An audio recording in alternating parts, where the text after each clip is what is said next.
Alors on doit vérifier plusieurs choses. Sur l'intérieur de la maison, il y a des points techniques à vérifier qui sont essentiels. Tout ce qui traite de la couverture et de la charpente. Ce sont des travaux qui sont lourds. Il est assez logique de connaître l'état du bâtiment global de la maison.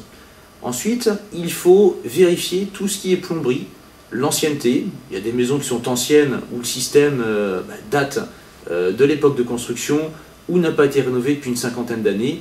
Il faut le savoir. Généralement, le prix des maisons en tient compte. Ce n'est pas vraiment dommageable à l'habitation et ça peut être un élément de négociation à l'arrivée. Autre chose à vérifier, les fenêtres. C'est un point important aujourd'hui, l'isolation, puisque c'est lié aussi à la consommation de chauffage sur la maison. Vérifier que les fenêtres sont en double vitrage ou en simple vitrage. Si on est encore sur des huisseries bois, il faut vérifier l'état d'étanchéité des fenêtres, c'est-à-dire tout simplement passer la main près des fenêtres pour voir si vous sentez de l'air qui vient de l'extérieur. C'est un moyen très simple de vérifier l'isolation du bâtiment. Vérifier aussi les traces d'humidité. Elles se voient généralement dans les bas de mur, au niveau des plinthes, ou dans les coins de plafond. Donc on regarde en fait les murs de haut en bas, il peut y avoir des traces d'humidité. Si vous apercevez des traces, posez la question à l'agent immobilier. On n'a pas toutes les réponses, on peut poser aussi la question au propriétaire. Bien souvent, il y a d'anciennes traces d'humidité qui ont été résorbées. Le problème n'a plus lieu d'être, mais les gens n'ont pas repeint. L'humidité récente se voit à la noirceur de l'état des murs. Dans ce cas, il faut se poser la question, qu'est-ce qu'il y a à rénover, qu'est-ce qu'il faut faire, et bien évidemment, combien ça coûte. Autre chose importante à vérifier, le système de chauffage. Est-ce qu'on est en chauffage électrique, en chauffage fuel, en chauffage au gaz? Différents points là-dessus. Prenons le chauffage au gaz. Deux types de chaudières. Nous avons des chaudières murales. Elles se trouvent généralement dans les cuisines, voire dans les lingeries. Et les chaudières posées sur le sol. Une chaudière posée au sol est réputée plus endurante qu'une chaudière murale.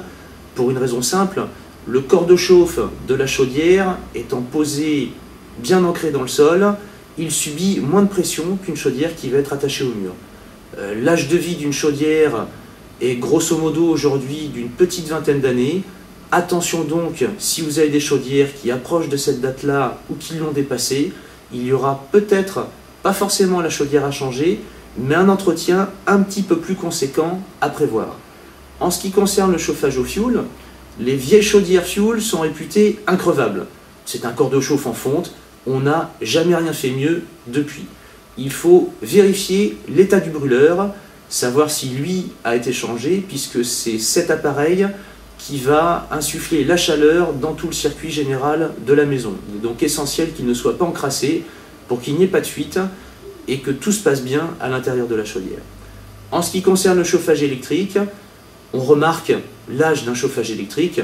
Il y a eu différentes époques. Il y a eu les vieux grille-pains des années 70, où là, on sait que c'est à changer pour un gain de confort en termes de chaleur et un gain de consommation. Les radiateurs électriques qui sont produits aujourd'hui fournissent une chaleur équivalente à celle du gaz, tant en termes d'économie qu'en termes de confort. Il ne faut donc pas se formaliser si vous avez un chauffage électrique récent. S'il est couplé à une bonne isolation, c'est un mode de chauffage qui vous apportera bonheur et confort.